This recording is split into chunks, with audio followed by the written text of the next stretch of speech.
तो हेलो दोस्तों, कैसे हैं आप लोग। आज हम बात करेंगे पीटर रेबिट की। ये फिल्म 2018 में रिलीज हुई थी और इसके डायरेक्टर हैं विल ग्लक। तो अब बिना देर के चलते हैं मूवी की ओर।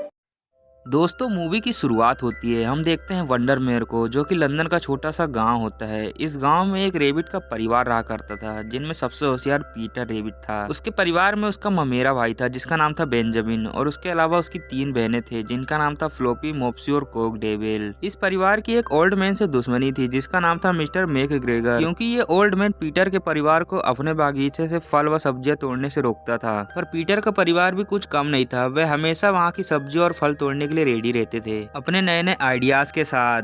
खैर, रोज की तरह ही पीटर के परिवार ने प्लान बनाया होता है मिस्टर मैकग्रेगर को चकमा देने और वहाँ से फल सब्जियां चुराने का, जिसके हिसाब से ये अपने काम पे लग जाते हैं और उस बागीचे में घुस जाते हैं और पीटर वहाँ की सब्जियां चुराने लगता है। मोप्सी पेड़ पे बैठ के अपने भाई पीटर को गाइड कर रही होती है कि मैकग्रेगर कहाँ से आ रहा है और कहाँ से नहीं। पीटर काफी सब्जी और फल चुरा लेता है, पर लास्ट में पीटर से एक गलती हो जाती है। उसने मैकग्रेगर के बनाए फंदे पे अपनी सब्जी गिरा दी होती है, जिसकी वजह से मैकग्रेगर को पता चल जाता है कि पीटर का परिवार उसका फल चुराने के लिए आया है। जिसके बाद वह बागीचे में चल जाता है उन्हें मारने के लिए।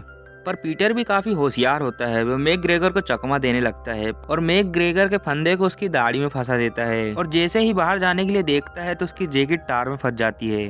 अब पीटर सोचता है कि वो तो जान से गया आज, लेकिन उसका परिवार कहता है कि तुम जैकेट को उतार दो और वहाँ से भाग जाओ। पीटर ऐसा ही करता है और वहाँ से भाग निकलता है, लेकिन तभी वहाँ पे बी नाम की लड़की आ जाती है, जो कि पीटर के परिवार की पड़ोसी होती है और अच्छी दोस्त भी। वह मिस्टर मैकग्रेगर से बोलती है कि तुम इन्हें क्यों मारना चाहते हैं, वह थोड़ी सी सब्जियां ही तो खाते हैं। पर वह ओल्ड मैन काफी खड़ूस होता है। वह कहता है कि अगली बार ये दिखे तो मैं इन्हें जान से मार दूंगा।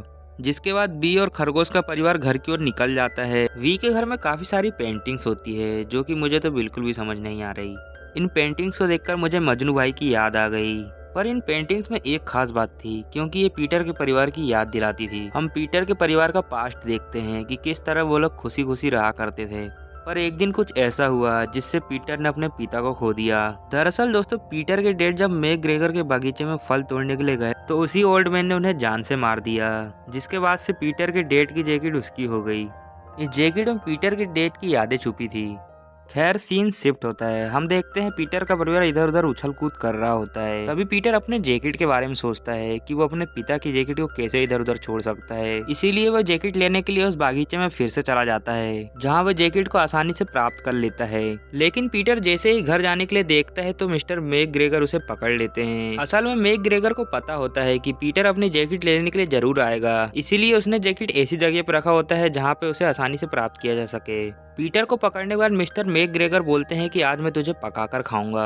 पीटर खुद को छुड़ाने की काफी कोशिश करता है, पर नहीं छुड़ा पाता। तभी हम देखते हैं कि मिस्टर मैकग्रेगर को कुछ होने लगता है। उन्हें अचानक चक्कर आने लगते हैं, जिसकी वजह से वो नीचे गिर जाते हैं। पीटर ये सब देखकर हैरान हो जाता है, पर वो इससे ज्यादा खुश था कि उसकी जान बच गई। जिसके बाद पीटर घर चला जाता है और ढेर सारी सब्जी और फल भी लेके जाता है, और अपने भाई बहनों को बताता है कि मैंने मिस्टर मैकग्रेगर को मार दिया।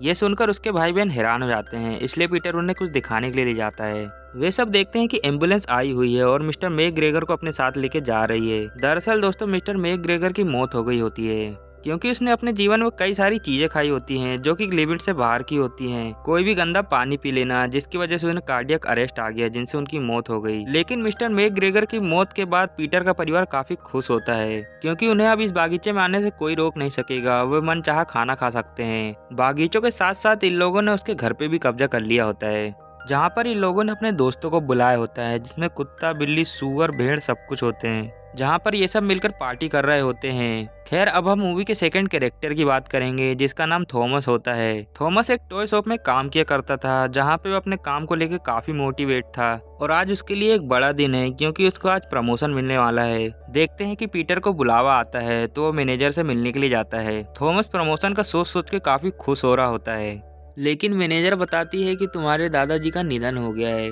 पर यह बात सुनने के बाद थॉमस को कुछ ज्यादा झटका नहीं लगता। वह फिर भी पूछता है कि मेरे प्रमोशन का क्या हुआ। तो मैनेजर बताती है कि वो प्रमोशन बैनर मैन को मिल गया है, जो कि ओनर का भतीजा है। जो सुनने के बाद थॉमस का मूड काफी खराब हो जाता है और गुस्से में आकर टॉय शॉप का सामान गिराने लगता है, जिसकी वजह से उसे दुकान से निकाल दिया जाता है। फिर थॉमस जब घर में होता है तो उसे एक लेटर आता है, वे देखता है कि उसके दादाजी की सारी जमीन जायदाद उसके नाम पे की जा चुकी है। ये देखकर थॉमस काफी खुश हो जाता है, जिसके तुरंत बाद वो वंडरमेयर गांव के लिए निकल जाता है। इधर पीटर और उसके दोस्त अभी पार्टी किए जा रहे होते हैं, इधर उधर का सामान बिखेर रहे होते हैं कि तभी वहाँ पे थॉमस की गाड़ी आके रुक जाती है, जिसे एक डक ने देख लिया होता है, जो कि पीटर का दोस्त होता है। वह जल्दी से अंदर जाके सबको बताता है कि इंसान आए हैं, तो भागो यहाँ से और जहाँ जगह मिले वहाँ छुप जाओ। पीटर जब घर की हालत देखता है तो वह काफी हैरान हो जाता है। वो ये देखकर सोच लेता है कि वो इस घर को बेच देगा और उससे आए पैसे से एक टॉय शॉप डालेगा। जिसके बाद थॉमस पीटर के दोस्तों को भगाने लगता है अपने घर से और कहता है कि यहाँ दोबारा मत आना, नहीं तो मैं तुम्हारी जान ले लूंगा।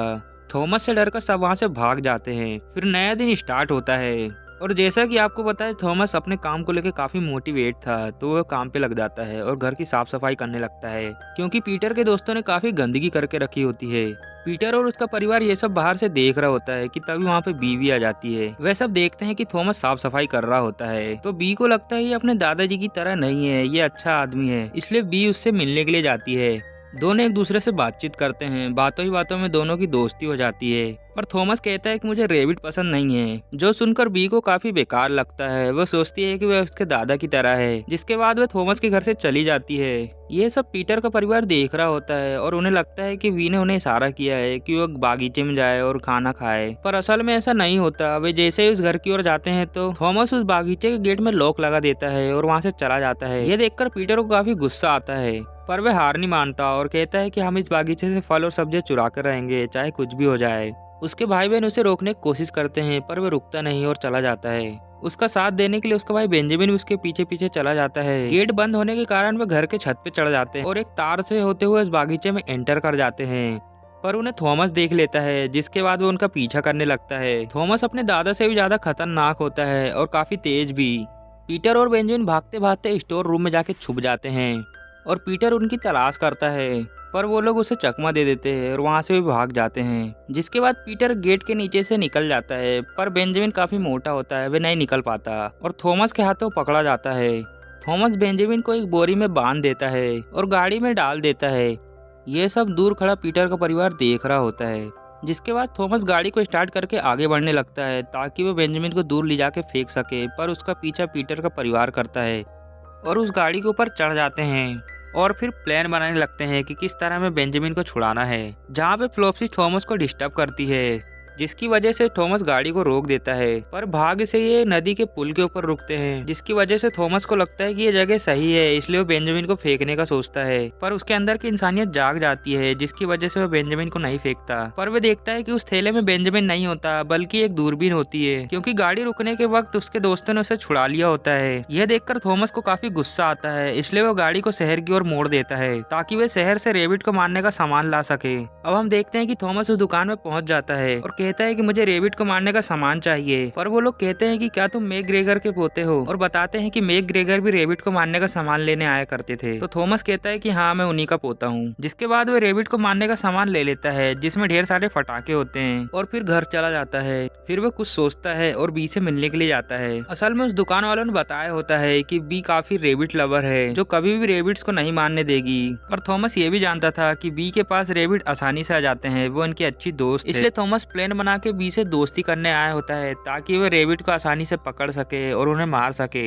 जिसके बाद थॉमस बी से रोज मिलने लगता है और देखते देखते दोनों एक दूसरे को पसंद करने लगते हैं। फिर सीन शिफ्ट होता है। हम देखते हैं कि वी ने पीटर को थॉमस से मिलाने के लिए लाया होता है। जिसके बाद बी कॉफी बनाने के लिए अंदर चली जाती है और यही मौका तो थॉमस चाहता था ताकि वो पीटर और उसकी फैमिली को मार सके। दोनों एक दूसरे से लड़ने लगते हैं, पर पीटर भी कम नहीं होता, वे थॉमस से बराबरी का मुकाबला करता है। लेकिन ऐसे ही लड़ते हुए वी की पेंटिंग खराब हो जाती है और पीटर के मुंह में ब्रश रह जाता है, जो कि वी देख लेती है। और थॉमस भी कहता है कि जानवर भी कुछ भी करते रहते हैं, जिसका यकीन भी कर लेती है और पीटर से नाराज हो जाती है और उसे घर से बाहर निकाल देती है।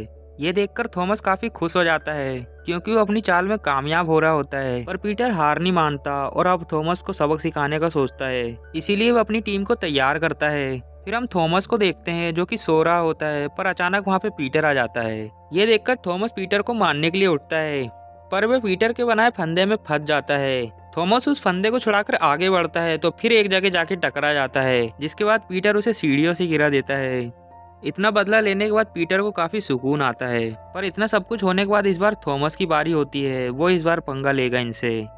थॉमस ने रेबिट को सबक सिखाने के लिए इलेक्ट्रिक वायर लगाई होती है और वो इसे ऑन करके घर के अंदर चला जाता है। पर पीटर की टीम भी कुछ कम नहीं होती है, वो ऐसे हादसों से निपट चुकी होती है। उन्हें पता होता है कि इस वायर को छूने से उन्हें झटका लगेगा, इसीलिए वे थॉमस को आइडिया को फेल करने का सोचते हैं और उस वायर का कनेक्शन थॉमस के डोर में दे देते हैं। पर यहाँ थॉमस खुश हो रहा होता है कि उसने एक अच्छा जाल बिछाया है और खिड़की से देखता है कि वो रेबिट तार की ओर आ रहे हैं और उस तार को छूते हैं तो उन्हें करंट नहीं लगता और उसका मजाक उड़ाते हैं। ये देखकर थॉमस हैरान हो जाता है और डोर की ओर जाता है, पर डोर को छूते हुए अचानक उसे जोर का झटका लगता है, इसीलिए वह घर की छत पे चला जाता है और वहाँ से निकलने की कोशिश करता है। पर वहाँ भी उसे जोर का झटका लगता है, जिसकी वजह से वह नीचे गिर जाता है और बेहोश हो जाता है। फिर थॉमस को सीधा रात में होश आता है और वह काफी गुस्से में होता है, जिसकी वजह से वह ढेर सारे पटाखे ले जाके पीटर के घर में डाल देता है और उसमें आग लगाने वाला होता है कि तभी उसे बी आवाज लगा देती है। वी के पूछने की वजह से वह अपना आइडिया ड्रॉप कर देता है और कहता है कि मैं यहाँ सिर्फ टहल रहा था। वी की वजह से पीटर और उसके परिवार की आज जान बच जाती है। फिर अगले दिन की शुरुआत होती है।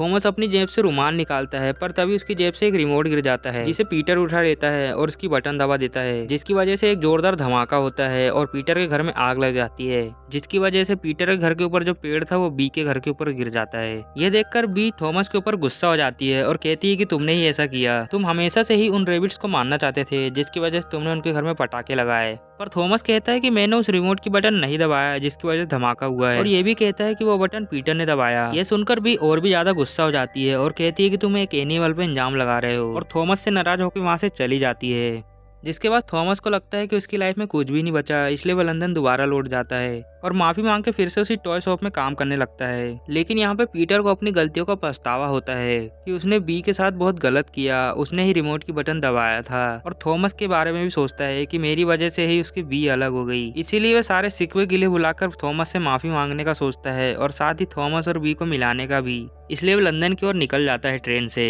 और एक चूहे की मदद से उस टॉय शॉप में भी पहुंच जाता है। लेकिन जब थॉमस पीटर को देखता है तो वह गुस्से से आग बबूला हो जाता है और उसे मारने के लिए उसका पीछा करने लगता है। पर पीटर उसे विश्वास दिलाता है कि मैं सच में तुमसे माफी मांगने के लिए आया हूँ और सारे सिकवे गिले भूलने के लिए बोलता है। इसीलिए थॉमस भी अब मान जाता है, जिसके बाद वो तीनों मिलकर वंडरमेयर की ओर निकल जाते हैं। यहाँ वी भी कहीं रेडी होकर जा रही होती है कि तभी वहाँ पे थॉमस आ जाता है और साथ ही पीटर भी। थॉमस बी से माफी मांगता है कि उसने उसका घर तोड़ दिया और साथ ही ये भी बताता है कि मैंने रिमोट की बटन नहीं दबाया था, वो पीटर ने दबाया था। इस बार पीटर झूठ नहीं बोलता और सारी सच्चाई बता देता है कि उसकी वजह से ही बी का घर टूटा और अपनी गलती मान लेता है। यह सुनकर बी काफी शौक हो जाती है, पर उसका गुस्सा अब शांत हो जाता है क्योंकि इन दोनों ने अपनी गलती मान ली होती है। और थॉमस भी अब वादा करता है कि वो रेबिट्स को कभी नहीं भगाएगा। साथ ही वी को ये भी बोलता है कि क्या तुम मेरे साथ रहना चाहोगी हमारे इन प्यारे प्यारे रेबिट्स के साथ, और वी भी हाँ बोल देती है। जिसके बाद ये दोस्तों मूवी एंड हो जाती है।